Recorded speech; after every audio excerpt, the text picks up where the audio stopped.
Okay, so now that we're getting deeper into this season, I'm starting to see things a lot clearer, I think. At this point, I have the possible winners narrowed down to only a few people, and I really hope I'm going somewhere with this. There is a lot to talk about for episode 7, including all of the drama surrounding this double, but first, before we get into it, make sure you hit that subscribe button below, just so you can stay tuned as we continue through with this wonderful season. Now, let's get started. So I want to start off by talking about that anxiety attack that Ben had in the middle of the night. He wakes up kind of freaked out, and we see Kenzie consoling him and being there for him. And then we got Ben in his confessionals just talking about what a great and wonderful and caring person Kenzie is. Kenzie held my hand, helped me make a fire, and she made me feel like it wasn't gonna be some kind of like, yo, Ben's being a freak show, back to like the 6th grade vibe. And that is what really started to give me pause, because even though Ben is the one who is sick here, this scene is really all about Kenzie. And it's during this scene where I had this sort of epiphany. Like for a moment, I was really like, oh my God, is Kenzie our winner?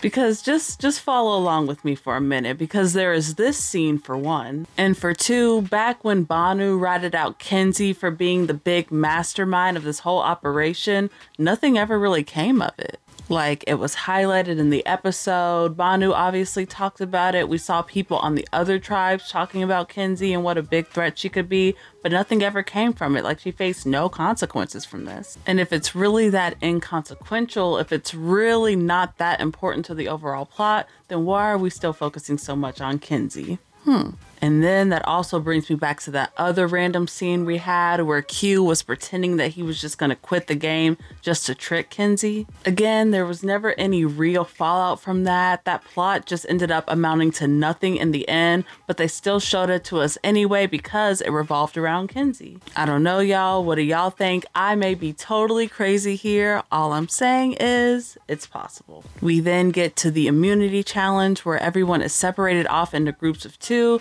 meaning that there will be 2 people immune and 2 people going home. This was honestly one of the funnest challenges I've seen on this show in a while, and it had nothing to do with the actual competition because those are just so repetitive these days. It was purely just the stand-up bit that Q was doing the whole time.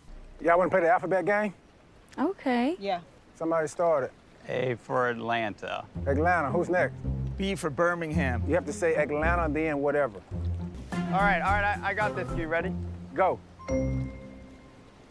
Baltimore. Oh my God!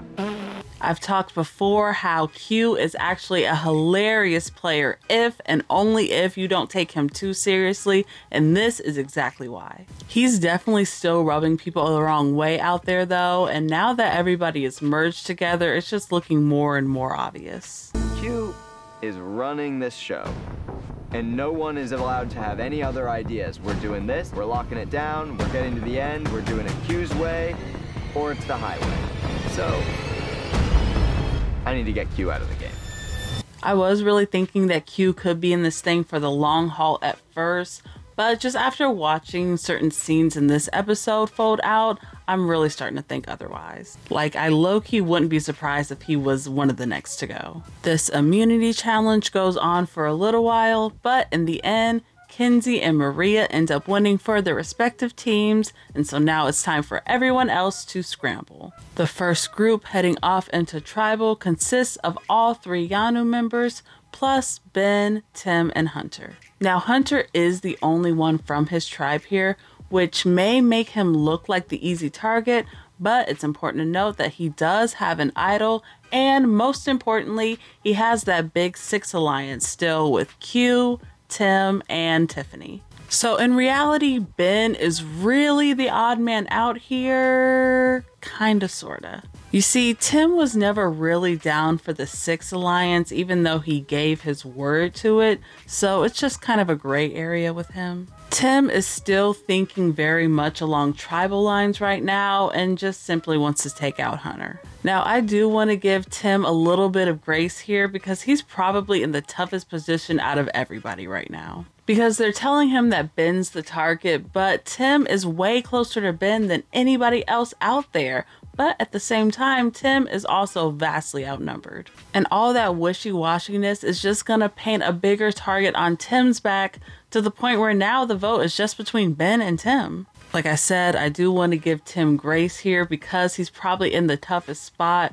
But at the end of the day, Survivor is a numbers game when it comes to the votes, so Tim should have just went with the numbers. During their tribal council, we see Hunter do a terrific job of minimizing him and Nami's threat level. We also see Ben kind of get this sob story as he talks about his journey in the game. But to me, most importantly, the edit takes time once again to showcase Kenzie getting props for winning the immunity and getting props yet again for just being nice and a good, decent human to Ben, even though we've literally already gotten that scene before. It's like the show is really taking its time to showcase Kenzie as the main character in this moment, even though she's not really the one in charge right now. They get to the votes and we see that Tim is indeed voted out 4-2, which was kind of predictable given his edit in the last episode. I kind of think that Ben may have been the better choice for Yanu to vote out here,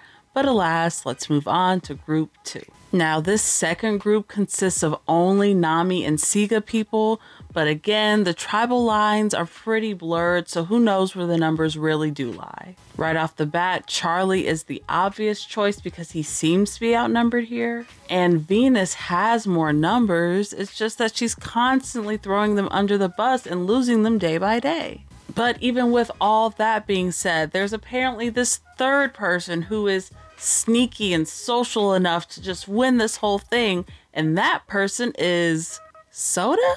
Apparently Tevin really thinks that Soda is the one to be, and I just was not following his logic here. Like, I get that Venus may not be an in-game threat because of her personality, but my God, she's been trying to get you out since the very beginning. And to be fair, I don't think we know who Soda's #1 target is, but I really doubt it's Tevin. But still, we've seen Soda get into it with Venus multiple times. And apparently she's not getting along with Liz either, which kind of makes me wonder where this social threat is, but okay. So at this point, it's pretty clear to us that this vote is going to come down between Soda and Venus is out there scrambling. I mean, I admire the hustle, I really do, but Homegirl is not stealthy at all. I mean, geez. I mean, Venus is a great character, a fantastic TV personality. If I worked in casting, I would cast her in a heartbeat. But is girl a great player? No, not at all. Her genius plan is to continue targeting Tevin to the exact wrong people, and it's pretty cringe to watch.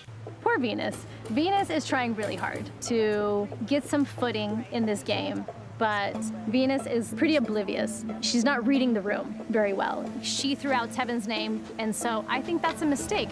Look, as tough as Venus's game is looking right now, I still wouldn't be too surprised if she made it kind of far in the game, because it seems like people are annoyed with her, but not necessarily threatened. So I figured that Soda would be the one getting the boot, and sure enough, when the votes are read, Soda is voted out 4-2. But of course, not before giving all the glorious credit to Venus. It was you, wasn't it? Yeah. It was you.